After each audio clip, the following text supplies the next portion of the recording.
महाभारत में भीष्म पितामह महत्वपूर्ण पात्रों में से एक थे। वे आजीवन ब्रह्मचारी रहे और हस्तिनापुर की सेवा में लगे रहे। उनके पिता राजा शांतनु थे। भीष्म के जन्म से जुड़ी कथा बहुत ही खास है। महाभारत के अनुसार राजा शांतनु को देव नदी गंगा से प्रेम हो गया था। राजा ने गंगा नदी से विवाह करने की इच्छा बताई।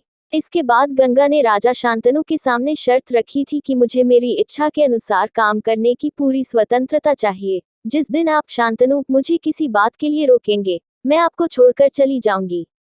शांतनु ने गंगा की ये शर्त मान ली।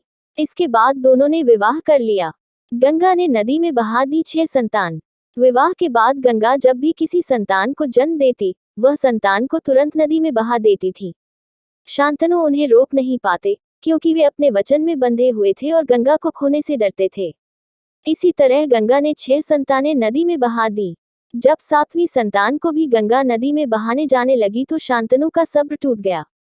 उनसे रहा नहीं गया। उन्होंने गंगा को रोककर पूछा कि वो अपनी संतानों को इस तरह नदी में बहा क्यों देती है। गंगा ने शांतनु से कहा कि राजन, आज आपने संतान के लिए मेरी शर्त को तोड़ दिया है। अब ये संतान ही आपके पास रहेगी और मैं अपनी शर्त के अनुसार सब कुछ छोड़कर जा रही हूँ। शांतनु ने अपनी संतान को बचा लिया, लेकिन उसे अच्छी शिक्षा के लिए कुछ सालों के लिए गंगा के साथ ही छोड़ दिया। उस पुत्र का नाम देवव्रत रखा गया था। गंगा ने अपने पुत्र देवव्रत का पालन किया और कुछ वर्षों के बाद गंगा उसे लौटाने शांतनु के पास आई। देवव्रत अब एक महान योद्धा और धर्मज्ञ बन चुका था। पुत्र के लिए शांतनु ने गंगा जैसी देवी का त्याग स्वीकार किया। उसी पुत्र को शिक्षा के लिए कई साल अपने से दूर भी रखा।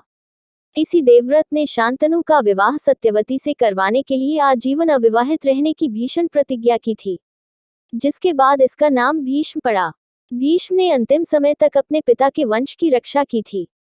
हम आशा करते हैं कि आपको ये कथा पसंद आई होगी। आप हमें कमेंट के माध्यम से बताएं। इस वीडियो को लाइक एंड शेयर कर दें। अगर चैनल पर पहली बार आए हैं तो चैनल को सब्सक्राइब कर लीजिए। वीडियो को पूरा देखने के लिए आपका बहुत बहुत धन्यवाद।